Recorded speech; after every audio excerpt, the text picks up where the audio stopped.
उत्तर प्रदेश के विधानसभा चुनाव के बाद अब सबकी नजर विधान परिषद के चुनाव पर है।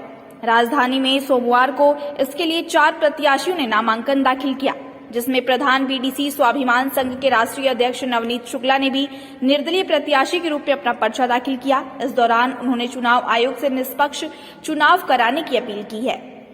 बता दें, नवनीत शुक्ला के मुताबिक एमएलसी चुनाव धनबल का चुनाव है। इस चुनाव में धनबल का प्रयोग किया जाता है। उन्होंने कहा कि हम लड़ेंगे और जीतेंगे भी। उन्होंने बताया कि जो हमारा समर्थक है वही हमारा वोटर है। यदि कहीं पर भी हरकत होती है तो फिर आंदोलन होगा और इसका खामियाजा भी गलत करने वालों को भुगतना पड़ेगा। उन्होंने चुनाव आयोग से अपील करते हुए कहा कि स्वच्छ वातावरण में चुनाव कराया जाए, जो जीते वह जीत का हकदार हो और जो हारे वह हार स्वीकार करे। उन्होंने बताया कि इस बार सभी 36 सीटों पर प्रधान बीडीसी स्वाभिमान संघ से जुड़े लोग चुनाव लड़ रहे हैं। इतिहास ऐसा रहा है, लोग बताते रहे हैं कि ये धनबल का चुनाव है और जबरदस्ती का चुनाव निर्विरोध करा लिया जाता है। इसलिए मैं कहना चाहता हूं कि हम उत्तर प्रदेश के 826 में हैं। केसरिया रंग धारण कर रखा है हमारे बीडीसी भाइयों ने, जो बलिदान का प्रतीक है।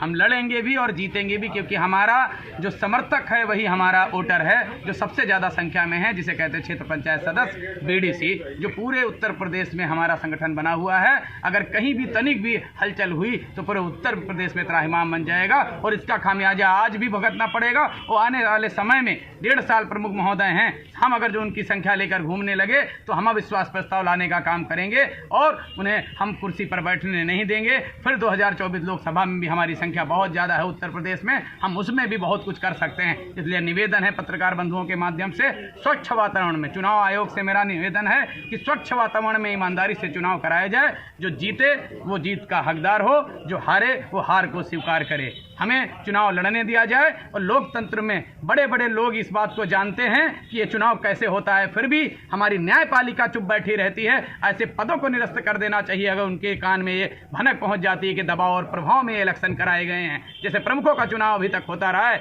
और आपके माध्यम से मैं बताना चाहता हूं कि हम 36 सीटों पर हमारे सारे प्रत्याशी हमारे प्रधान बीडीसी स्वाभिमान संघ के पहली बार 27 सालों में हिम्मत जुटा पाए हैं। हमारे नेतृत्व में हमारे बीडीसी भाई, हमारे प्रधान भाई जो प्रत्याशी के रूप में आ रहे हैं, क्योंकि ये कोई राजनीतिक चुनाव नहीं है, ये गैर राजनीतिक चुनाव होता है। इसमें किसी दल की भागीदारी नहीं होती है। इसमें इन्हें अपना चुनाव, निकाय चुनाव, लोकल बॉडी का लड़ने देना चाहिए। लेकिन उसमें हस्तक्षेप करके ये लोग 2016 में किए थे और इस बार भी अगर जो ऐसा करेंगे तो इसका खामियाजा ये भविष्य में जरूर भुगतेंगे।